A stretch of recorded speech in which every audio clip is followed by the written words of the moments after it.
Doctor நான் சொன்னேன்ல என் husband கொஞ்சம் நான் பாத்துக்கிறேன். தம்பி உங்களுக்கு எப்பயாச்சும் ஏதோ சுத்தில அடிச்சு நரம்பலா இழுக்கிற மாதிரி ஏதாச்சும் வந்துச்சா? இருக்கே. இவனால எனக்கு தான் இருக்கு. திடீர்னு சிரிக்கிறான் சோகமா இருக்கான், சிரிக்கிறான் சோகமா இருக்கான். ஏதாச்சும் பண்ணுங்க. இருங்க பாக்குறேன். டெய்லி டிப்ரெஷன் லோன்லியா ஃபீல் பண்றீங்களா? பண்றேனே. இவனால நான் லோன்லியா ஃபீல் பண்றேனே. இவ கூட படாத பாடு படுறேன் டாக்டர். ஏதாச்சும் பண்ணுங்க.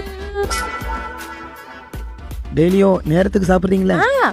3 வேளை நல்லா கொட்டிக்கிறான், நல்லா திக்கிறான். இப்ப கூட பிரியாணி தின்ட்டு அப்படி கமுகமா உட்காந்துக்கிறான் பாருங்க. அது சரி. எப்படியாச்சும் என் ஹஸ்பண்டை காப்பாத்திருங்க டாக்டர் ப்ளீஸ். கொஞ்சம் வெளியேறிங்க. பேஷண்ட கொஞ்சம் தனியா பேசணும்.